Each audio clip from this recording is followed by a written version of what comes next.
ॐ शिव उवाच शृणु देवे प्रवक्ष्यामि कुञ्जिकास्तोत्रमुत्तमम् येन मन्त्रप्रभावेण चण्डी जापः शुभो भवेत्।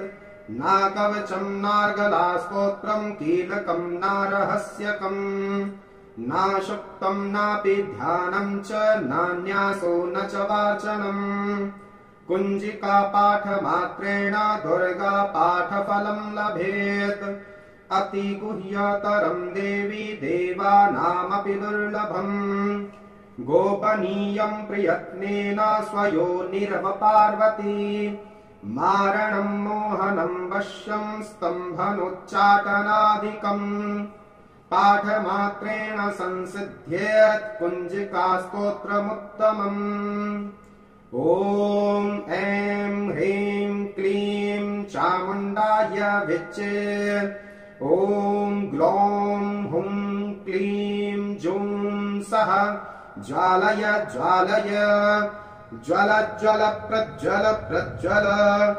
ऐं ह्रीं क्लीं चामुण्डाय विच्चे। ज्वल हं सं लं क्षं फट् स्वाहा। नमस्ते रुद्ररूपिण्ये नमस्ते मधुमर्दने नमः कैटभहारिण्ये नमस्ते महिषादिने नमस्ते शुम्भहन्त्रै च निशुम्भासुरघातिने। जाग्रतं हि महादेवी जपं सिद्धं कुरुष्व मे। ऐङ्कारी सृष्टिरूपायै ह्रीङ्कारी प्रतिपालिका। क्लींकारी कामरूपिण्ये बीजरूपे नमोऽस्तुते। चामुण्डा चण्डघाती च यैकारी वरदायिनी। विच्चे चाभयदा नित्यं नमस्ते मन्त्ररूपिणी। धां धीं धूं धुर्जटे पत्नी वां वें वों वागधीश्वरी। क्रां क्रीं क्रूं कालिका देवी शां शें शों मे शुभं कुरु। हुं हुं हुंकाररूपिण्ये जं जं जं जम्भनादिनी। भ्रां ह्रीं ह्रूं भैरवी भद्रे भवान्ये ते नमो नमः। अं कं चं तं तं पं यं शं वीं दूं ऐं वीं हं क्षं।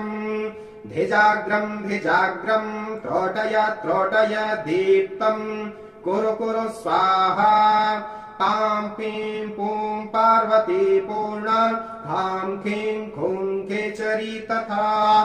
सां सीं सूं सप्तसती देव्या मन्त्रसिद्धिं कुरुष्व मे। इदं तु कुञ्जिकास्तोत्रम् मन्त्रजागर्ति हेतवे।